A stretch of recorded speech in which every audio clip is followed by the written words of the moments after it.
আসসালামু আলাইকুম রহমতুল্লাহি ওবরাকাতুহ।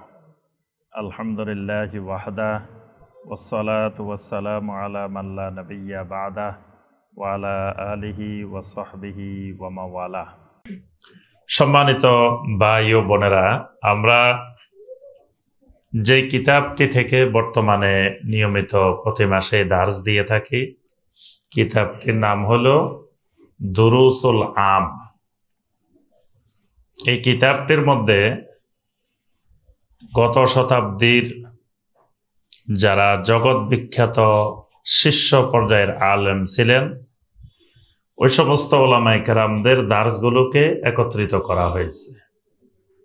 এখানে গুরুত্বপূর্ণ দার্স আছে, বিভিন্ন বিষয়ের উপরে অনেক ওয়াজ আছে এবং অনেকগুলো ফতোয়া এর মধ্যে সন্নিবেশিত করা হয়েছে। ইতিপূর্বে আমরা এই কিতাব থেকে কয়েকটি দার্স পেশ করেছি। আজকে যে দার্সটি আমরা পেশ করব, এই দার্সটি আমাদের সকলের সুপরিচিত এবং বর্তমান বিশ্বের হাতে গোনা কয়েকজন শীর্ষ আলেমের মধ্যে অন্যতম একজন আলেম শায়েখ সালেহ আল ফাওজান হাফেজাহুল্লাহ। তো তার দেওয়া দার্স, আজকের এই দার্সটা তার দেওয়া দার্স থেকে এখানে এই কিতাবের মধ্যে আনা হয়েছে। তো আমরা সেই দার্সের আলোকেই আজকের দার্সে আমরা আলোচনা করব ইনশাআল্লাহ। এই দার্সের বিষয় হলো হুব্বুর রাসূল সাল্লাল্লাহু আলাইহি ওয়াসাল্লাম ওয়া তা'যীমুহু, অর্থাৎ রাসূলুল্লাহ সাল্লাল্লাহু আলাইহি ওয়াসাল্লামের ভালোবাসা, মাহাব্বা এবং নবী সাল্লাল্লাহু আলাইহি ওয়াসাল্লামের তা'যীম, এই বিষয়ের উপরেই আজকের এই দার্স। তো এখানে প্রথমে আমাদেরকে দুইটা জিনিস বোঝা দরকার। একটা জিনিস হলো মাহাব্বা, ভালোবাসা, আরেকটা জিনিস হলো তা'যীম। আমাদের আলোচনার বিষয় হলো দুইটা, যে আল্লাহ রসুলকে মাহাব্বা, ভালোবাসতে হবে, আরেকটা হলো তা'যীম করতে হবে। তো প্রথম কথা, মাহাব্বাটা কি, তা'যীমটা কি? মাহাব্বা সেটি হলো সাধারণ অর্থে আমরা বাংলায় যেটাকে বলি ভালোবাসা, মাহাব্বা। তো এই মাহাব্বাটা, ভালোবাসাটা, এটা আল্লাহ রাব্বুল আলামিনের পক্ষ থেকেও বান্দার প্রতি ভালোবাসা হয়। মানে ভালোবাসাটা আল্লাহর শানেও প্রয়োগ করা যায়, বান্দার শানেও প্রয়োগ করা যায়। মানে বান্দাও চাইলে ভালোবাসতে পারে। মানে বান্দার মধ্যে আল্লাহ রাব্বুল আলামিন এই যোগ্যতাটা দিয়ে সৃষ্টি করেছেন। এই জন্য বান্দাও আল্লাহকে ভালোবাসতে পারে, আল্লাহ রাব্বুল আলামিনও বান্দাকে কি করেন, ভালোবাসেন। মানে ভালোবাসা এমন একটা জিনিস, মাহাব্বা, এটা আল্লাহর দিক থেকেও হয়, বান্দার দিক থেকেও হয়। এই কারণে দেখবেন কোরআনে কারিমে অনেক আয়াতে আল্লাহ রাব্বুল আলামিন বলছেন তিনি বান্দাকে মহব্বত করেন, ভালোবাসেন। এটা অনেক আয়াতে আছে। একটু পরপর দেখবেন কোরআনে কারিমের মধ্যে এই কথাটা বারবার আসছে। সূরা আলে ইমরানের 31 নম্বর আয়াত, কুল ইন কুনতুম তুহিব্বুনাল্লাহা ফাত্তাবিউনি ইউহিব্বুকুমুল্লাহ। রাসূল আপনি বলেন, ইন কুনতুম তুহিব্বুনাল্লাহা, যদি তোমরা আল্লাহ রাব্বুল আলামিনকে ভালোবাসো, মহব্বত করো, তাহলে বান্দা আল্লাহকে মহব্বত করতে পারে। বান্দার মধ্যে এই যোগ্যতা আল্লাহ সুবহানাহু ওয়া তাআলা দিয়েছেন। তা আল্লাহকে যদি ভালোবাসতে চাও, মহব্বত করতে চাও, কি করবা? ফাত্তাবিউনি, আমি নবীর ইত্তেবা করবা। এটা আল্লাহকে ভালোবাসার মাধ্যম। আবার যখন তুমি আমি নবীর ইত্তেবা করবা, তখন আল্লাহ পাক তোমাকে বড় বড় দুইটা পুরস্কার দিবেন। একটা পুরস্কার ইউহিব্বুকুমুল্লাহ, আল্লাহ রাব্বুল আলামিন তোমাদেরকে মহব্বত করবেন, ভালোবাসবেন। সুবহানাল্লাহ। আরেকটা পুরস্কার, ওয়ায়াগফির লাকুম যুনুবাকুম, আল্লাহ রাব্বুল আলামিন তোমাদের গুনাহগুলোও ক্ষমা করে দিবেন। সুবহানাল্লাহ। ইত্তেবা করলে, রাসূলের ইত্তেবা করলে প্রথমত বড় দুটা পুরস্কার, একটা হলো আল্লাহ রাব্বুল আলামিন তাকে ভালোবাসবেন, আর একটা হলো আল্লাহ রাব্বুল আলামিন তার গুনাহ মাফ করে দিবেন। সুবহানাল্লাহ। এর থেকে বড় পুরস্কার আসমান জমিনে আর কোনোটা নাই। যে আল্লাহ রাব্বুল আলামিন যিনি সমস্ত জগতের একমাত্র মালিক, একমাত্র রব, সেই রব্বে কারিম তাকে ভালোবাসবে, এর থেকে বড় পুরস্কার আর কি। আরেকটা হলো বান্দার জন্য সবচাইতে বড় খুশির খবর, বান্দার গুনাহ মাফ হওয়া। কারণ বান্দা ভয়ে থাকে সবসময় গুনাহ নিয়ে। আমাদের ভয়টা হলো সবচেয়ে বড় ভয় গুনাহ নিয়ে। গুনাহ থাকার কারণে আমরা সবসময় ভয়ের মধ্যে আছি যে আল্লাহ যদি আমার এই গুনাহ ধরে তাহলে তো আমার জান্নাতে যাওয়ার কোনো উপায় নেই, জাহান্নামে যাওয়া লাগবে। এখন আল্লাহ রাব্বুল আলামিন যদি বলেন বান্দা তোমার গুনাহ মাফ করে দিলাম, তাহলে বান্দার আর কোনো ভয় টেনশন নাই। তাহলে এটা বান্দার প্রতি সবচাইতে বড় রহমত, বান্দার গুনাহ মাফ করা। তা ইত্তেবা করলে আল্লাহ রাব্বুল আলামিন দুইটা পুরস্কার দেন বড় বড়, একটা আল্লাহ পাক ভালোবাসেন, আর একটা গুনাহ মাফ করে দেন। এখানে আমরা আয়াতটা এই জন্য বলছি, এখানে দেখেন প্রথম মহব্বতটা বান্দার দিকে নিসবত করা হয়েছে, ইন কুনতুম তুহিব্বুন আল্লাহ, যদি তোমরা আল্লাহকে মহব্বত করো। পরের মহব্বতটা আল্লাহ সুবহানাহু ওয়া তাআলা নিজের দিকে সম্পর্ক করছেন, ইউহিব্বুকুমুল্লাহ, আল্লাহ রাব্বুল আলামিন তোমাদেরকে ভালোবাসবেন। তাহলে মহব্বতটা বান্দার দিক থেকেও হয়, আল্লাহ রাব্বুল আলামিনের ক্ষেত্রেও ব্যবহার হয়। কিন্তু অনেকগুলো জিনিস আছে আল্লাহর দিক থেকে হয়, বান্দার দিক থেকে হয় না। যেমন ভালোবাসারই একটা স্তর, ভালোবাসার 10টা স্তর আছে, তোর মধ্যে সর্বোচ্চ স্তর যেটা, এটার নাম হলো খুল্লা, খুল্লাতুন। এই ভালোবাসাটা বান্দা ভালোবাসতে পারে না, বান্দার মধ্যেই ভালোবাসার যোগ্যতাই নেই, বান্দা চাইলেও পারবে না। এই কারণে জমিনে আল্লাহ রাব্বুল আলামিন দুইজনকে এই ভালোবাসাটা আল্লাহ বাসছেন। একজন হইলেন ইত্তাখাযাল্লাহু ইব্রাহিমা খলিলা, আল্লাহ পাক ইব্রাহিমকে খলিল হিসেবে গ্রহণ করেছেন। সুবহানাল্লাহ।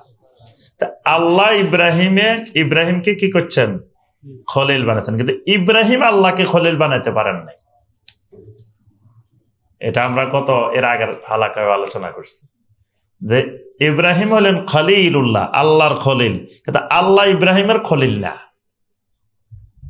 কথাটা বুঝে আসছে? মানে এটা এমন এক ভালোবাসা, এই খলিলটা, খুল্লাটা, এটা আল্লাহ শুধু ভালোবাসতে পারেন, বান্দা পারে না। আরেকটা আছে এশক।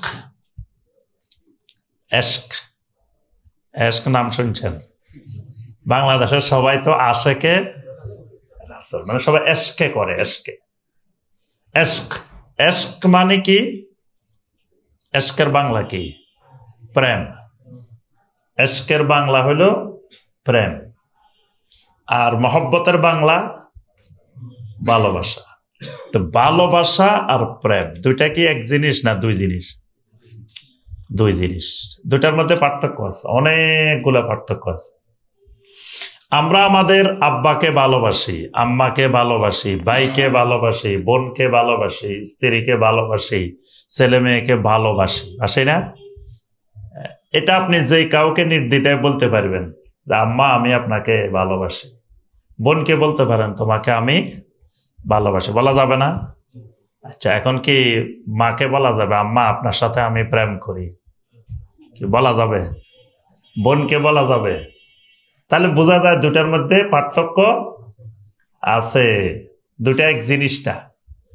এই জন্য এশক আর মহব্বত দুইটা এক জিনিস না। আল্লাহ রাব্বুল আলামিনের সাথে এশকে করা বেয়াদবি, আল্লাহ রসুল সাল্লাল্লাহু আলাইহি ওয়াসাল্লামের সাথে এশকে করা বেয়াদবি। বাংলাদেশে এই বেয়াদবিটাই চলে খালি বাংলাদেশে। এই কারণে আল্লাহ রসুলের সাথে এশকে করে, তো এশকের কোনো মাপকাঠি থাকে না, মহব্বতের মাপকাঠি আছে। আমরা আব্বা আম্মাকে মহব্বত করি, তাই বলে এখানে কিন্তু মাপকাঠি আছে মহব্বতের।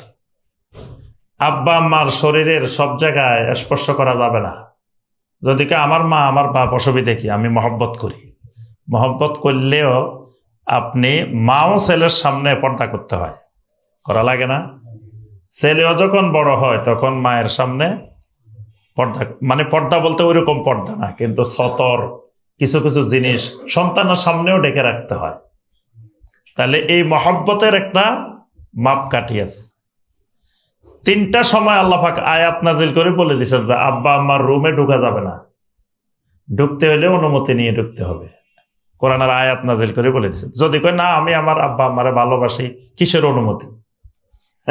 আমি ডাইরেক্ট ঢুকে যাবো, ঢোকা যাবে না। তাহলে বোঝা যায় মহব্বতের কি আছে, মাপকাঠি আছে। এশকের কোনো মাপকাঠি নেই।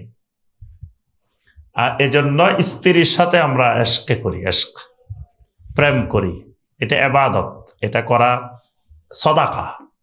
নবী সাল্লাল্লাহু আলাইহি ওয়াসাল্লাম বলেন ওয়াফি বুদ'i আহাদিকুম সাদাকা, তোমরা তোমাদের স্ত্রীদের সাথে রাত্রি যাপন করবা, এটাও সাদাকা, এটাও ইবাদত। কিন্তু এশকে সবার সাথে করা যাবে না। তাহলে বোঝা যায় দুটার মধ্যে পার্থক্য আছে, মাহাব্বা এশক।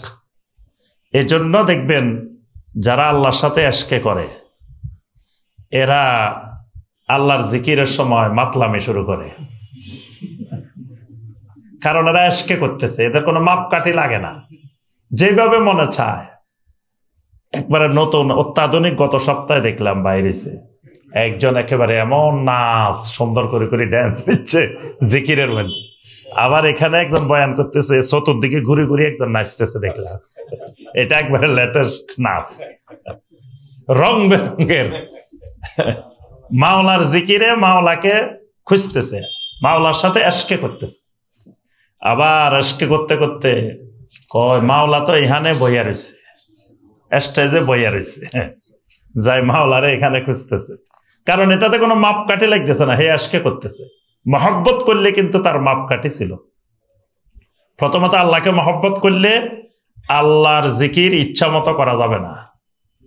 নবী সাল্লাল্লাহু আলাইহি ওয়াসাল্লাম যেভাবে জিকির করেছেন, সাহাবায়ে কেরাম যেভাবে জিকির করেছেন, কিয়ামত পর্যন্ত আল্লাহর জিকির ওইভাবে করতে হবে।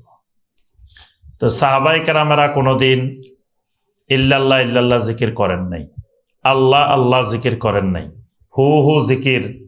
আরো এখন নতুন নতুন ফেসবুকে দেখবেন কত রঙের জিকির, শব্দে জিকির। এগুলো নবী সাল্লাল্লাহু আলাইহি ওয়াসাল্লাম সাহাবায়ে কেরাম কখনো ইজতিমাই জিকির করেন নাই। মানে লফজি জিকির গুলা হবে একাকী, এগুলো জামাতবদ্ধ হবে না। এখন একজনের নেতৃত্বে যদি বসে বসে সুন্নতি জিকিরও করেন সেটা হবে না। মানে সুন্নতি জিকির বলতে তারা সুবহানাল্লাহ সুবহানাল্লাহ, আমি আপনাদেরকে অর্ডার দিলাম সবাই বসে বসে 100 বার সুবহানাল্লাহ পড়েন, আপনারা সুবহানাল্লাহ সুবহানাল্লাহ সুবহানাল্লাহ বললেন। আমি বললাম 100 বার আল্লাহু আকবার বলেন, সবাই আল্লাহু আকবার আল্লাহ করছেন একা একা, এবং শব্দগুলা কিন্তু সহি, কিন্তু আমার নেতৃত্বে যে করলেন এটা বেদাত বুঝে আসছে। এই জন্য এই যে আমরা জিকির গুলা দেখি সমাজে, এগুলা বেদাতি জিকির। তো এই যদি আমি আল্লাহকে মহব্বত করি তো আমার ইচ্ছা মতো জিকির করা যাবে না, জিকিরের মাপকাঠি থাকবে। কারণ আমার আল্লাহর ইবাদত করতে হলে আল্লাহ পাক একটা মাপকাঠি দিচ্ছেন, যত ইবাদত করবা ফাত্তাবিউনি, সকল ইবাদত নবী সাল্লাল্লাহু আলাইহি ওয়াসাল্লামের মাপকাঠিতে হওয়া লাগবে। রাসূল যেমনে করছেন, যেমনে করতে বলছেন, যেমনে দেখাই দিচ্ছেন, ঠিক এভাবে হইতে হবে। কিন্তু এশকে করলে আর মাপকাঠির দরকার নাই, যেমনে মনে চায়। রাতের গভীরে ময়দান কাঁপানো জিকির 2024 সালের সর্বশেষ সেরা জিকির, 2025 সালের প্রথম জিকির, যেই জিকিরে হাজারো মানুষ মাতোয়ারা দেখবেন এক এক জিকির। এই যে জিকির গুলা, এগুলা হলো এশকের জিকির, মানে এগুলা প্রেমের জিকির। এগুলা আপনার ইয়ার জিকির না, মহব্বতের জিকির না। তারপরে আপনার একদিন দেখলাম কতগুলা গান গাইতেছে যে এবাদতের কম ছিল না, এরকম একটা গান গাইতেছে যে আল্লাহ বান্দারে মানুষকে এবাদতের জন্য বানায় নাই, মানে বান্দার আল্লাহর ইবাদত করার জন্য ফেরেশতা ছিল, কত কিছু ছিল, বান্দার দরকার ছিল না। তো মানুষকে আল্লাহ বানাইছে প্রেমেরও লাগিয়া, সৃষ্টি করিয়েছ তুমি। গান গাইতেছে এক পীর দেখলাম, অনেক মুরিদান নিয়ে গান গাইতেছে যে প্রেমের লাগিয়া মানুষ বানাইছে। মানে আল্লাহ ইবাদতের জন্য মানুষ বানায় নাই, মানুষটাকে প্রেমের জন্য বানাইছে। তো এই জন্য এরা প্রেম করে, আর প্রেম করতে যায়, প্রেম খেলা খেলে ওই দুনিয়ার বেদাতি ইবাদত, শিরিকি ইবাদত, কারণ এখানে মাপকাঠি নেই। তো এই কারণে প্রথম কথা যে মাহাব্বাহ, এটা একটা ইবাদত। ইমানের 8টা শর্তের মধ্যে একটা শর্ত হলো মাহাব্বাহ। ইমানের 8টা শর্তের একটা শর্ত হলো কি? মাহাব্বাহ। ইবাদতের 3টা রোকনের মধ্যে 1 নম্বর রোকন হলো মাহাব্বাহ। ইবাদতের 3টা রোকন আছে, প্রত্যেকটা ইবাদতের 3টা রোকন, একটা মাহাব্বা, একটা খাউফ, একটা রাজা, মানে ভালোবাসা, ভয়, আশা। এই 3টার সমন্বয়ে ইবাদত না হইলে ওইটা ইবাদত হবে না। শাইখুল ইসলাম ইবনে তাইমিয়া রাহমাহুল্লাহ বলেন, যুগে যুগে মানুষেরা এই 3টার সমন্বয়ে ইবাদত খুব কম লোকেরাই করছে। এক শ্রেণী আছে আল্লাহরে ভয়ও করে না, আশাও করে না, আল্লাহর সাথে খালি মহব্বত করে। এরা কারা বলেন তো দেখি? সুফিরা। সুফিদের কথা হইলো যে আল্লাহর সাথে এরা খালি ভালোবাসা করব, মহব্বত করব মাওলার সাথে, মাওলার ভয়ও নাই, মাওলার আশাও নাই। এজন্য তারা বলে জান্নাত ও দোজক সে মাই কিয়া করো, আর জো হে মাই তুজে দেখা করো। যে আল্লাহ আমার জান্নাতে দিলেও আমার আপত্তি নেই, জাহান্নামে দিলেও আপত্তি নেই। জান্নাত জাহান্নাম কোনোটাই চাই না। দেখুন ওরা গান গায়, চাই না বেহেশত, চাই না জাহান্নাম। জান্নাতও চায় না এরা, জাহান্নামও চায় না। চায় কি? তোমারে চাই, মাওলা তোমারে চাই খালি। মাওলা তুমি কোথায়? মাওলা তোমারে চাই, মাওলার মহব্বত, কিন্তু আশাও নাই, ভয়ও নাই। এই জন্য রাবেয়া বসরির নাম শুনছেন না? রাবেয়া বসরি কিন্তু একজন বাতিল সুফি ছিল। আমাদের দেশে এখন আল্লাহর ওলি হয়ে গেছে রাবেয়া বসরি। রাবেয়া বসরি একদিন এক হাতে আগুন, এক হাতে পানি নিয়ে দৌড় দিছে। সবাই জিজ্ঞাসা করে কি ব্যাপার, তোমার এক হাতে পানি এক হাতে আগুন কেন? কয় আগুন নিছি, আগুন দিয়ে জান্নাতকে একেবারে জ্বালাই ফেলবো, জান্নাত শেষ। আর পানি নিছি জাহান্নাতকে নিভাই ফেলবো। তো সবাই জিজ্ঞেস করলো তুমি জান্নাত জাহান্নাম নিয়ে তোমার তো সমস্যা কি? একটারে নিভাই ফেলবে আর একটারে জ্বালাই ফেলবে। তো রাবেয়া বসরি বললো যে পৃথিবীর মানুষেরা ইবাদত করে জান্নাত লাভের আশায়, জাহান্নাম থেকে মুক্তির আশায়। তো এই দুইটা যদি না থাকে তাহলে পৃথিবীর মানুষ এগুলোর আশায় ইবাদত করবে না, ইবাদত করবে মাওলারে পাওয়ার জন্য। বুঝতে পারছেন? তাহলে আল্লাহ যদি এগুলার আশা না থাকতো, ভয় না থাকতো, কোরআনে কারিমে কত আয়াতে আল্লাহ রাব্বুল আলামিন আমাদেরকে দেখবেন প্রথমে জাহান্নামের ভয় দেখাইছেন, এরপরে আল্লাহ পাক জান্নাতের আয়াত, জান্নাতের সুসংবাদ শুনাইছেন। তাহলে এগুলা তো দরকার ছিল না, খালি কইতো যে আমার মহব্বত, আমার মহব্বত, আমারে পাইলে হবে, জান্নাত জাহান্নাম দরকার নেই। কোরআনে কারিমে কতবার বলছে ইত্তাকুন নার ওয়াত্তাকুন নার আল্লাতী উইদ্দাত লিল কাফিরিন। তারপরে বলছেন ইয়া আইয়ুহাল্লাযীনা আমানু কু আনফুসাকুম ওয়া আহলিকুম নারা, তোমাদেরকে, তোমাদের আহালকে জাহান্নামের আগুন থেকে বাঁচাও। জাহান্নামের ব্যাপারে কত আয়াত আল্লাহ নাজিল করছে। এখন সুফিদের কথা না, জান্নাতও দরকার নাই, জাহান্নামও দরকার নেই, মাওলারে ফাইলি। এই জন্য দেখবেন কিছু মানুষ বলে আর রাসূলের মহব্বত করি, আল্লাহ যদি আরে জাহান্নামও দেয় তাও আরা খুশি। এটা শুনেন নাই কোনোদিন? দেখবেন ইউটিউবে আছে, মানে জাহান্নামে দিলে অসুবিধা নেই, হেদের জান্নাত জাহান্নামের কোনো ভয় আশা নাই, খালি মহব্বা। এটা শাইখুল ইসলাম ইবনে তাইমিয়া রাহমাহুল্লাহ বলছে। এই জন্য শুধু মহব্বতে ইবাদত করলে এটা ইবাদত হয় না। আরেক শ্রেণী আছে খালি ভয়ের সাথে ইবাদত করে, মহব্বতও নাই আশাও নাই। এরা কারা? এরা খারেজি। খারেজিরা শুধু আল্লাহরে ভয় করে, খালি আল্লাহরে ভয় করে। আলী রাদিয়াল্লাহু তাআলা আনহুকে জিজ্ঞাসা করা হলো যে আমরা কি খারেজিদেরকে কাফের বলবো? তা আলী রাদিয়াল্লাহু তাআলা আনহু বললেন, কেমন করে লোকগুলারে কাফের বলতে পারো? লোকগুলা ঈমান বাঁচানোর জন্য আল্লাহর ভয়ে আমার বিরুদ্ধে যুদ্ধ করতে আসছে।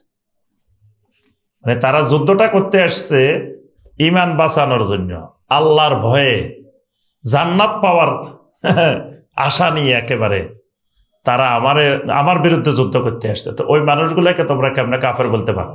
তাহলে বোঝা যায় এই মানুষগুলোর মধ্যে আল্লাহর ভয় কত বেশি ছিল।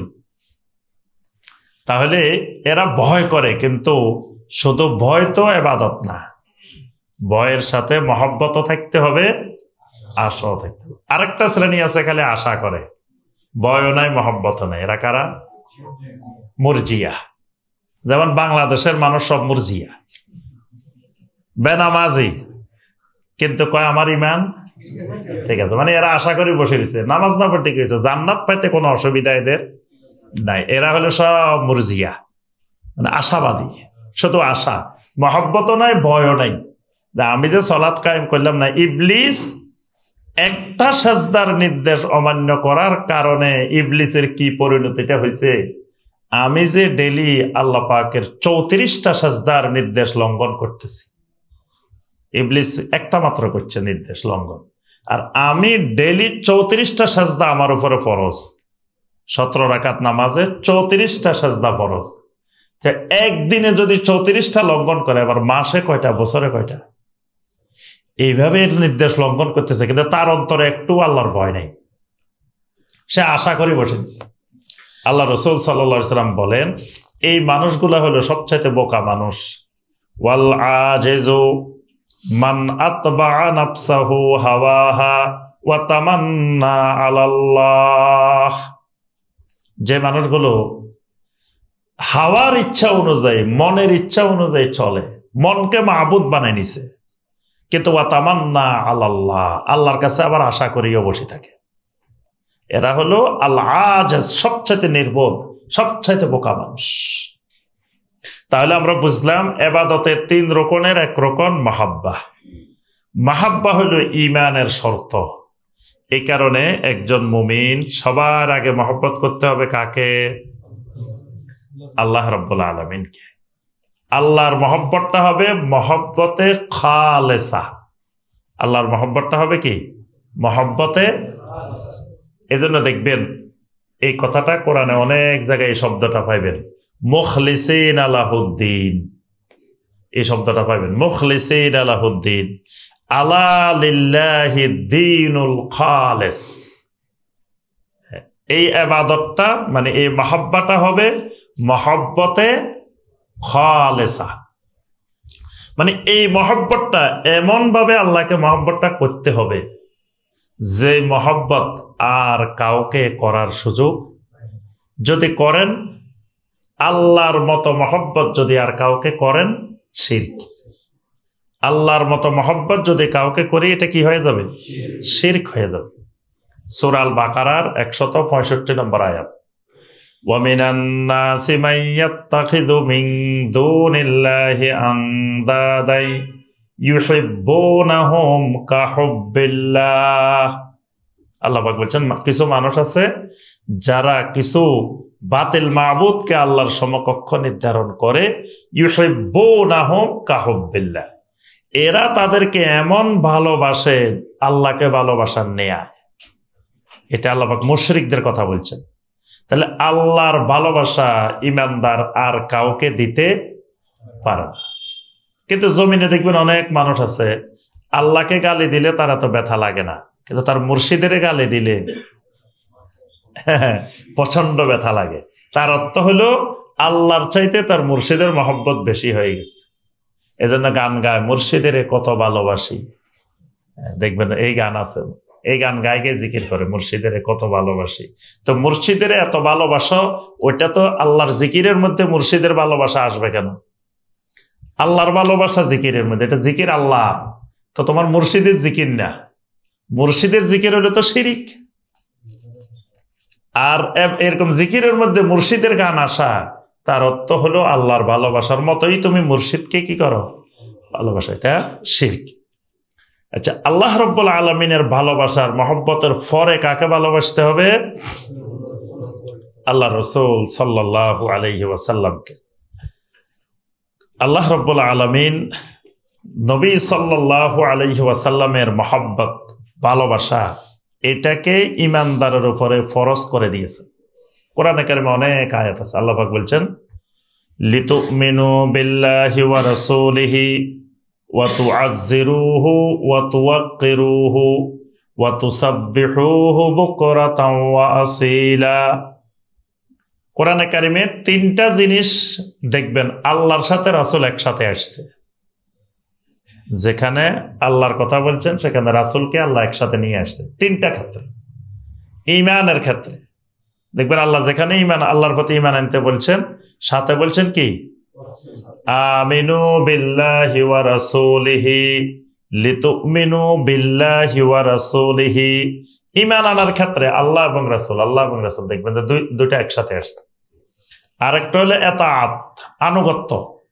যেখানে আল্লাহর আনুগত্য করতে বলছেন সেখানে রাসূলের আনুগত্য। কুল আতিউল্লাহ ওয়ার রাসূল ইয়া আইয়ুহাল্লাযীনা আমানু আতিউল্লাহ ওয়া আতিউর রাসূল। আল্লাহর আনুগত্যের সাথে রাসূলের আনুগত্য। ওয়া মান ইউতিইল্লাহ ওয়া রাসূলাহু ফাকাদ ফাযা ফাওজান আযীমা। ওয়া মান ইউতিইল্লাহ ওয়া রাসূলাহু, আনুগত্য। আরেকটা হলো মহব্বত। কোরআনে কারিমের যত জায়গায় দেখবেন আল্লাহকে ভালোবাসার কথা আসছে, সাথে আসছে রাসূলকে ভালোবাসা, রাসূলকে মহব্বত করা। অর্থাৎ আল্লাহর পরে জমিনে সবচাইতে ভালোবাসতে হবে নবী সাল্লাল্লাহু আলাইহি ওয়াসাল্লাম। আল্লাহ রাসূল সাল্লাল্লাহু আলাইহি ওয়াসাল্লাম বলেন, লা ইউমিনু আহাদুকুম হাত্তা আকুনা আহাব্বা ইলাইহি মিন ওয়ালিদিহি ওয়া ওয়ালাদিহি ওয়ান নাসি আজমাইন। তোমাদের কেউ ততক্ষণ পর্যন্ত ঈমানদার হতে পারবে না যতক্ষণ পর্যন্ত না তোমরা আমি নবীকে সন্তান সন্ততির চাইতে, মা বাবার চাইতে, পৃথিবীর সকল মানুষের চাইতে বেশি ভালো না বাসবে, বেশি মহব্বত না করবে।